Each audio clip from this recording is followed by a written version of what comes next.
Buenas tardes o buenos días, queridos hermanos y hermanas. Estamos ya en esta segunda semana de esta campaña de nuestros grupos virtuales de fe, en los que nos estamos preparando para esta fiesta, esta gran fiesta en la Iglesia de la Eucaristía, la fiesta del cuerpo y la sangre de Cristo. Y lo hemos querido hacer aquí en la parroquia con estos grupos virtuales donde nos estamos reuniendo para poder profundizar un poquito más sobre el conocimiento de este milagro, de este sacramento de los sacramentos. Y quiero recordar de nuevo, lo voy a hacer en todas las semanas, quiero recordar de nuevo esa frase de San Ignacio de Loyola, de ese gran santo, no porque era español, pero gran santo. Y dice así: no el mucho saber harta y satisface el alma, sino el sentir y gustar de las cosas internamente. Es decir, que no se trata de querer saber más en el sentido de que, quiero aprender ahora sobre la Eucaristía, cosas que no sé. Es posible que haya cosas que quizás no sepas, pero creo que la mayoría de las cosas ya las sabes. De lo que se trata es de saborearlas, de profundizar, de poder gustar de esas cosas que ya conocemos. Y creo que esa debe ser nuestra actitud. La semana pasada hablábamos de los nombres, distintos nombres que usamos para la Eucaristía, y hablábamos de ese origen, de esos textos más importantes, tanto de los Evangelios como de San Pablo, que nos recordaban ese origen. En esta segunda semana vamos a hablar de la Eucaristía como sacramento, recordando que es el sacramento de los sacramentos. ¿Qué es un sacramento? ¿Verdad? Sacramentos son el modo como Cristo actúa y vive en su Iglesia. Hace algunas semanas tuve la oportunidad de hacer la entrevista a los muchachos y muchachas, a los jóvenes de nuestra parroquia, que van a hacer el sacramento de su confirmación. Y yo les hacía siempre la misma pregunta, la primera pregunta les decía, después de preguntarles si querían recibir el sacramento, la segunda era, ¿por qué quieres recibir el sacramento de la confirmación? Y una de las respuestas más comunes en ellos, en los jóvenes, era porque quiero estar más cerca de Dios. Una manera muy sencilla, ¿verdad?, de expresar esta verdad de lo que es el sacramento. El sacramento es un modo como voy a estar más cerca de Dios, porque el sacramento, en este caso, es Dios mismo, ¿verdad? Pero los sacramentos, como un modo como Cristo actúa y vive en su Iglesia. Los sacramentos, recordemos que es el modo como Cristo directamente actúa en la Iglesia. Decimos con unas palabras en latín que es ex opere operato, es decir, por el hecho mismo de la acción realizada. Es decir, en virtud de la acción y de la obra salvífica de Cristo, que ha sido realizada una vez por todas. Los sacramentos todos nacen de Cristo, porque la salvación es Cristo. Y lo que hacemos nosotros es en realidad unirnos a esa salvación de Cristo. El sacramento no actúa en virtud de la justicia del hombre que lo da, del ministro, sacerdote o otro de los ministros que pueden ser, ¿verdad?, ni del que lo recibe. El sacramento es por la fuerza y el poder de Dios. No depende de la santidad del ministro, sino de que haga lo que debe de hacer el ministro con la intención de hacer lo que hace la Iglesia. Por eso, si el ministro hace lo que tiene que hacer, decir las palabras que tiene que decir, y lo hace con esa intención sacramental, allí se da la gracia. Allí Dios actúa por medio del ministro. Ahora bien, los frutos del sacramento sí dependen de nuestra disposición, de la disposición del que lo recibe. Es decir, Dios actúa por Él mismo, por su fuerza. Pero si yo no tengo las adecuadas disposiciones, no voy a estar recibiendo la gracia de Dios, no voy a estar recibiendo ese poder del Señor. Los sacramentos, como sabemos, 7 sacramentos, fueron instituidos todos por Jesucristo y fueron instituidos para dar la gracia y fueron dados por Jesucristo a la Iglesia. Cristo, sabía que necesitábamos de la materialidad para nuestra fe. Y por eso los sacramentos siempre tienen algo de material, la materia de los sacramentos. El agua, el aceite, todas esas materias, algo físico, pero que simbolizan algo que está detrás. Esa materialidad que viene a significar esa fe, esa gracia de lo que está sucediendo.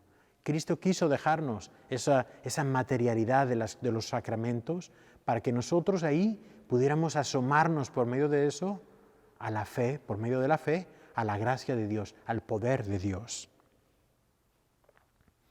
Para nosotros los creyentes, los sacramentos son necesarios para la salvación. Los sacramentos no son algo opcional, no es algo que está allí, porque es Dios mismo, es el poder de Dios. Hablando ahora del sacramento de la Eucaristía, no da igual si yo recibo o no la Eucaristía, porque está ahí para mí y por eso son necesarios para la salvación. Es Cristo el que actúa por medio del sacerdote, en este caso hablando de la Eucaristía, o del ministro, porque en alguno de los otros sacramentos no es el sacerdote el ministro del sacramento.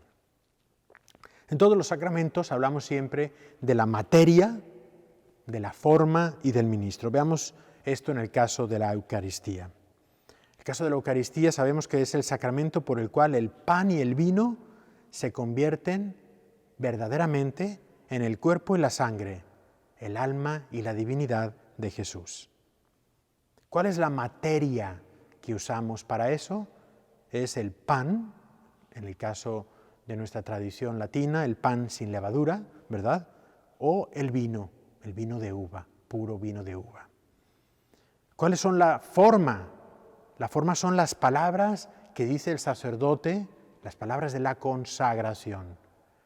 En el momento de la consagración, cuando estamos de rodillas, ¿verdad? Y cuando el Padre toma el pan antes de que sea el cuerpo de Cristo y pronuncia las palabras de la consagración. Esa es la forma, tanto de la consagración del pan como de la consagración del vino. El Padre teniendo esa intención de hacer en ese momento lo que hizo Jesús. Y son las palabras exactas. No puede el Padre decir las palabras que se le ocurren. Son las palabras exactas, porque la consagración se da no por las palabras del Padre, sino por el poder que tiene la Iglesia al repetir esas palabras en ese momento. ¿Quién es el ministro? En el caso de la Eucaristía, es el sacerdote, o el obispo, ¿verdad?, al decir las palabras, con esa intención de consagrar ese pan y ese vino y hacerlos el cuerpo y la sangre del Señor. Y aquí se da en ese momento el milagro de los milagros, que nosotros llamamos la transubstanciación. Transubstanciación. Es decir, que en ese momento hay un cambio de las sustancias. La sustancia es eso que identifica algo. En el caso del pan, ¿qué es la sustancia? Aquello que lo hace pan. O en el caso del vino, aquello que lo hace vino, ¿verdad? Si la diferencia vamos a poner ahora, entre el vino y la leche es la sustancia, lo que le hace propio del vino ser vino y de la leche ser leche. Bien, pues en el milagro de la Eucaristía se da el milagro de la transubstanciación. Es decir, que la sustancia cambia.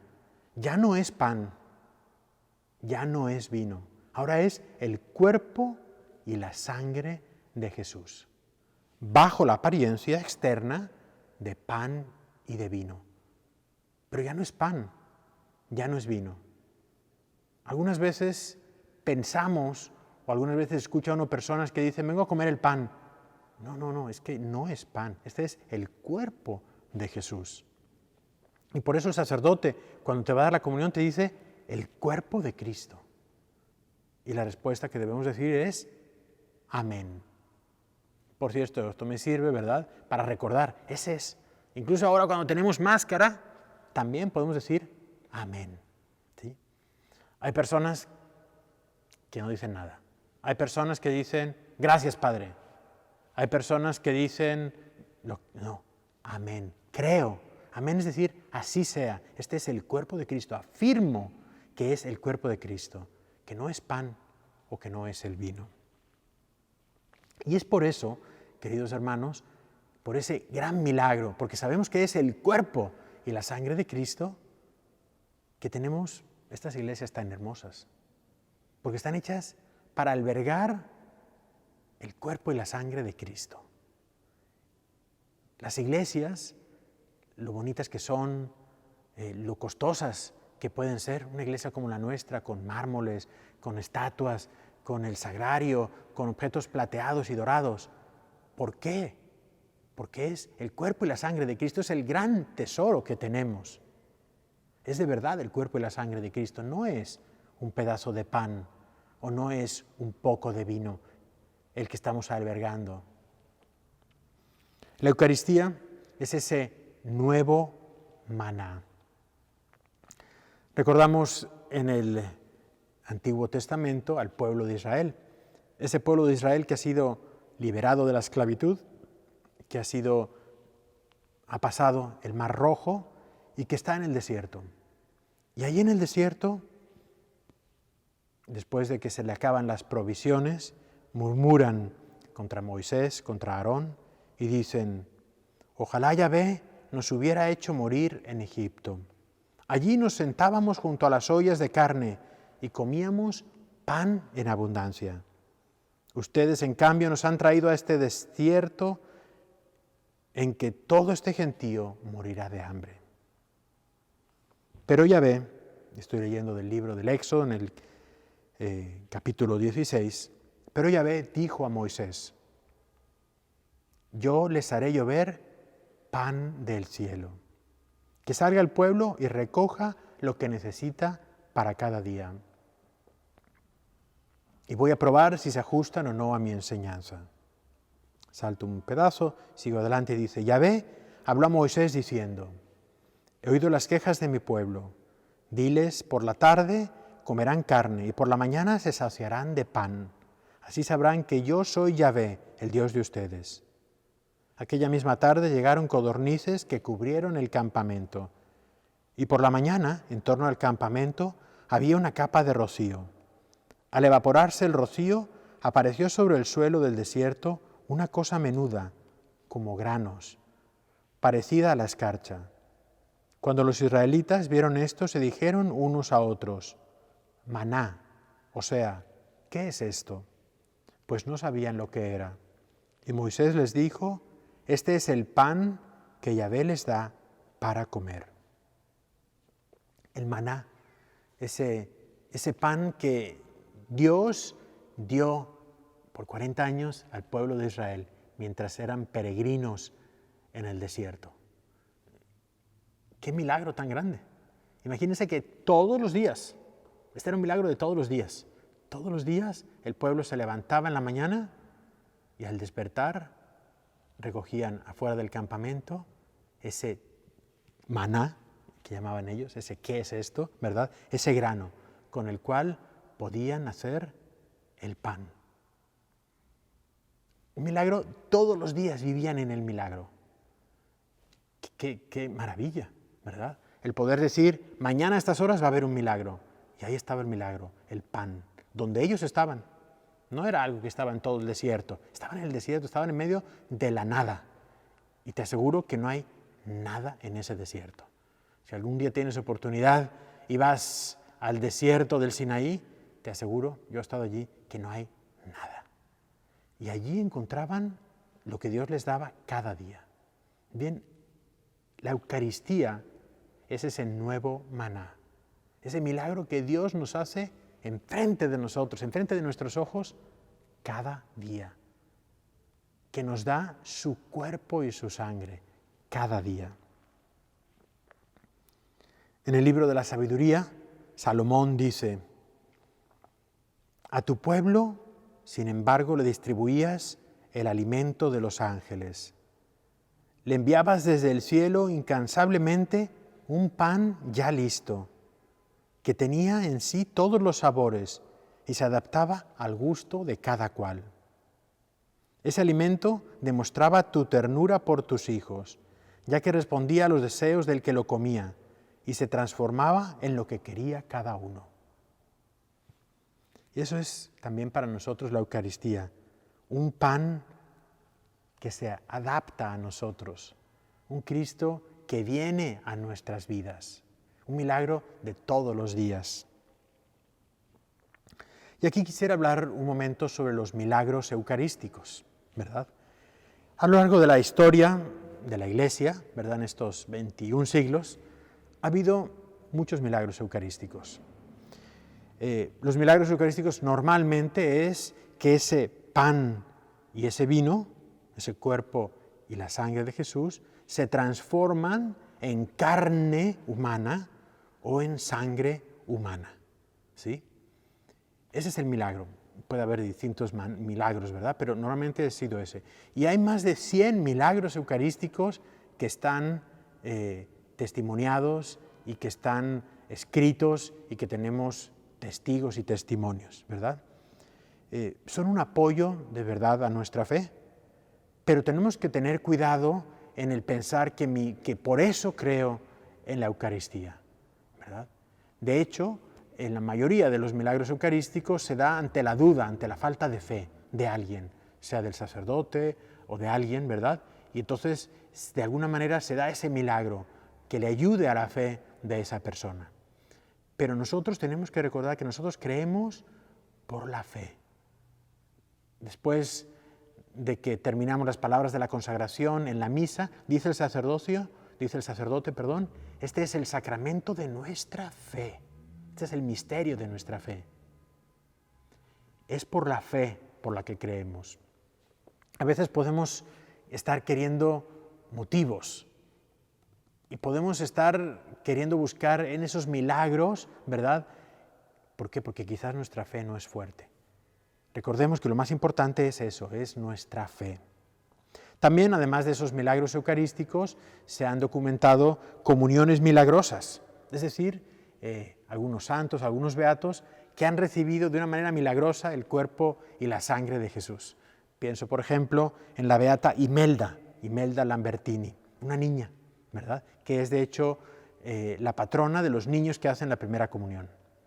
Brevemente la historia es, en ese tiempo ella era muy niña y quería recibir la Eucaristía, pero todavía no tenía la edad. En aquel tiempo la recibían ya cuando eran un poco mayores y le dijeron, no, todavía no puede. Ella estaba viviendo en un convento de monjas, ¿verdad? Había entrado ya a los 11 años, ¿verdad?, al convento de monjas. Y pide al sacerdote que le dé la Eucaristía, el sacerdote dice que no, que ella todavía no puede recibirla. Y el milagro es que un día, pues la hostia directamente vuela y va hasta donde está ella para que la reciba. Y en ese día la recibe y después de recibirla se queda, de la beata Imelda se queda en oración. Las monjitas la dejan ahí en oración, se van a hacer sus cosas, regresan y encuentran que ha muerto. En ese estado de oración, ella ha muerto. Recibió la Eucaristía y ahí se unió tanto a Dios que murió, ¿verdad? Bien, no es algo que queramos nosotros, ¿verdad?, hacer. No tenemos tanta devoción que de repente ya nuestro corazón se va a parar. Pero bueno, hay muchas comuniones milagrosas documentadas. Pero de nuevo, cuidado con buscar cosas extraordinarias, ¿verdad? A veces, en nuestro mundo de hoy, a veces podemos, mire esta foto donde la hice cuando estaba el Padre celebrando la Eucaristía, y mire este rayo de luz, y mire. Yo confieso, los que me conocen lo saben, soy muy incrédulo a todas esas cosas, ¿verdad? No lo creo. Pero yo les digo, cuidado con estar buscando cosas que puedes palpar, porque lo más importante es la fe, ¿verdad? Y si tú buscas otros motivos, vas a creer por eso, no por la fe. Y este es el sacramento de la fe. Si quieres conocer más sobre esos milagros eucarísticos, o quieres conocer sobre esas comuniones milagrosas, hay muchos recursos, pero hay uno de ellos que es sobre el beato Carlo Acutis, ¿verdad? Tiene una página web que se llama carloacutis.com y allí vienen precisamente muchos de los milagros eucarísticos que él documentó, porque una de las cosas que él hizo fue hacer una exposición sobre los milagros eucarísticos. Un milagro eucarístico, el último, y con esto termino, que quiero comentar, es el milagro de Bolsena, en Italia. ¿Por qué? Porque a partir de ahí es donde celebramos en la Iglesia Universal el cuerpo y la sangre de Cristo. ¿En qué consistió ese milagro? Fue que un sacerdote que era un poco incrédulo, por lo visto, en la Eucaristía, después de consagrar el cuerpo y la sangre de Cristo, se convirtió el pedazo de pan en un pedazo de carne humana y el vino se convirtió en sangre humana. Bien, esto fue un hecho que fue después llevado hasta el Papa y el Papa lo pudo comprobar y el Papa lo pudo documentar, y también Santo Tomás de Aquino.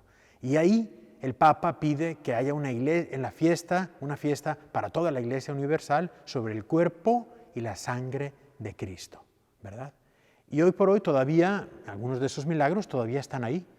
En Lanciano, por ejemplo, también en Italia, uno puede ir a visitar y está allí el pedazo de carne. Todavía está, después del Lanciano, si no me equivoco, es del siglo VIII, y después de todos estos siglos todavía está ahí el pedazo de carne que se venera, ¿verdad? Bien, todos esos milagros nos ayudan, ¿verdad? Pero lo más importante es el recordar, este es el sacramento. Esta es la gracia de Dios, nos viene por medio del sacramento. La gracia de Dios, la obra de Dios, el poder de Dios, que nos llega en este caso directamente, porque esta es Jesús que está realmente presente en el cuerpo y en la sangre, que ya no es pan y vino, sino que es su cuerpo y su sangre.